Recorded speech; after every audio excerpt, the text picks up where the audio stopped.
Nelson Mandela once said, if you speak to a person in a language which he understands, that goes to his head. But if you speak to him in his native language, that goes to his heart. Growing up in a Pakistani family, this quote really resonated with me, as we either spoke in Urdu or in English. Urdu was a language which allowed me to form an empathetic bond with someone and allowed me to share their feelings in speech, whereas in English was more like a colleague at a workplace and was only used for me to get things done. Let me give you an example. I live in the United Arab Emirates, where we all communicate in English. But whenever we see someone who would look like he's going to speak our native languages, our eyes perk up. We see a spark in their eyes, and we immediately feel a certain bond, and we start to speak in our native tongues. Language is a vital asset in today's world. It can be a bridge, it can be a barrier. It can be used to convey new ideas across new horizons or dwell into the minds of others. Indeed, language is what differs us humans from the animals. The ability to communicate is what makes this skill so precious, as it can connect our kind. But regardless, this skill is often overlooked as needless, as there are many more things to really focus on, and we don't really focus on it.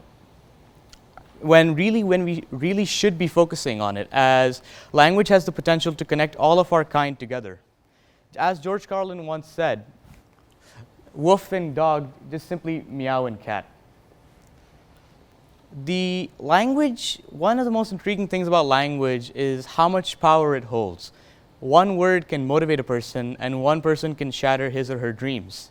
In fact, now that I think of it, language comes in many forms. It's not just limited to words or speech. We see it every day all around us, from simple eye movements to the body language you see me conducting on stage right now. In fact, there are different variants of a specific language, denoted as formal and informal language, which allow us to communicate even more effectively in the current environment we are in. Let me give you an example. If I went into my workplace one day and started speaking in extreme informal language, I'd be considered highly unprofessional. But if I went to my friends and started speaking in a very formal tone, I'd be mocked and teased. Without such mannerisms and ways to communicate, it would be very hard for us to even order a simple coffee at a Starbucks in Cuba. Now, I've talked about the different applications of language, but where did language come from? When did humanity realize it needs to communicate, that it needs to share ideas? Well, the first traces of language can be followed back to 2500 BC. 2500 BC, where Tamil was used in literature. But that's very less known. The more well-known traces of languages are found often in ancient Egypt, where we saw hieroglyphics being used in the tombs of the pharaohs. In fact, language was a crucial part for us winning both world wars, as the Allied forces, they needed to manipulate language to form codes and ciphers to safely transport their plans. In fact, language has evolved a long way from where we came from simple cave drawings to literary masterpieces like Hamlet and Macbeth by William Shakespeare, to coding languages being used in programming software. Now, I've talked about the applications and where did language come from, but why is it important? Well, I feel like language is very crucial to us, because without language, you guys wouldn't be able to understand me.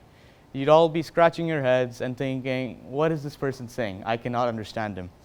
Language is what allows us to share an idea to a new person and allows us to convey a thought.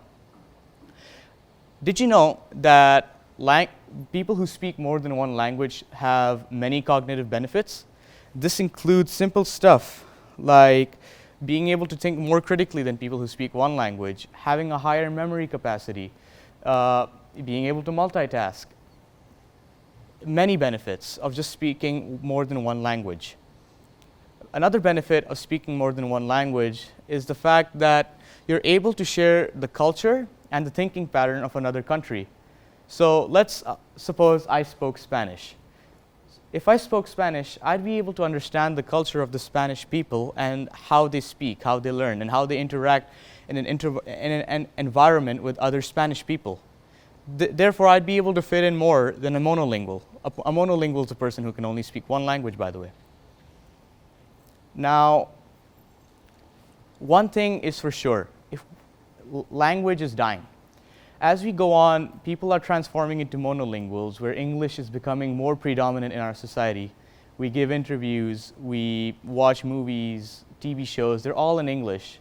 Now, you may think it's a benefit. More people learn English, it's easier to communicate.